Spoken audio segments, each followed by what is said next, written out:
रात की गहराइयों में एक छोटे से गांव में रहने वाला एक छोटा सा बच्चा था जिसका नाम आरव था।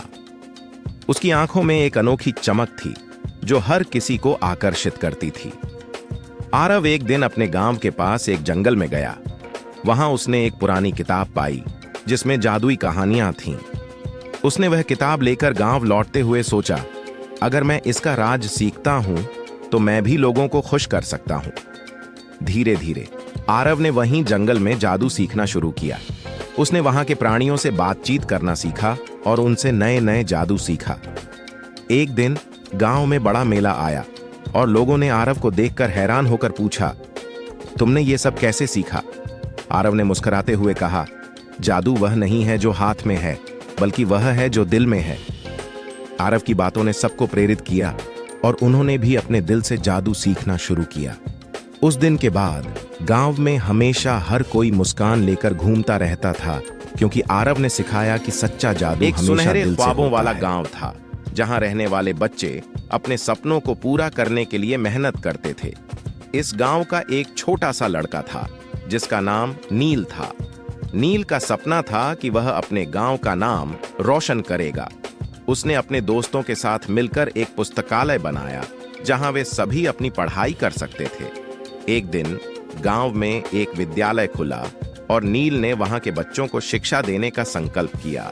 उसने अपने गांव वालों को जागरूक किया कि शिक्षा ही उनके बच्चों का सही हक है। नील की मेहनत और संघर्ष ने गांव को एक नए रास्ते पर ले जाया। उसने अपने गांव को नई ऊंचाइयों तक पहुंचाया और उसके सपने ने सभी बच्चों को पढ़ाई का सकारात्मक माहौल दिया। गांव वाले नील को गर्व से देखते थे क्योंकि उनके सपनों ने गांव को नया जीवन दिया था।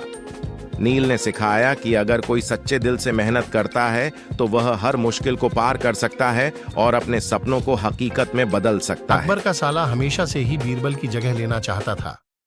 अकबर जानते थे कि बीरबल की जगह ले सके ऐसा बुद्धिमान इस संसार में कोई नहीं है। फिर भी जोरू के भाई को वह सीधी ना नहीं बोल सकते थे। ऐसा करके वह अपनी लाडली बेगम की बेरुखी मोल नहीं लेना चाहते थे। इसीलिए उन्होंने अपने साले साहब को एक कोयले से भरी बोरी दे दी और कहा कि जाओ और इसे हमारे राज्य के सबसे मक्कार और लालची सेठ दमद्दीलाल को बेचकर दिखाओ। अगर तुम यह काम कर गए तो तुम्हें बीरबल की जगह वजीर बना दूंगा। अकबर की इस अजीब शर्त को सुनकर साला अचंभे में पड्डीडीएच गया।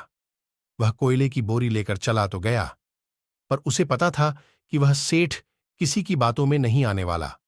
ऊपर से वह उल्टा उसे ही छूना लगा देगा। हुआ भी यही। सेठ दमद्दीलाल ने कोयले की बोरी के बदले एक ढेला भी देने से इनकार कर दिया। साला अपना सा मुंह लेकर महल वापस लौट आया और अपनी हार स्वीकार कर ली। अब अकबर ने वही काम बीरबल को करने को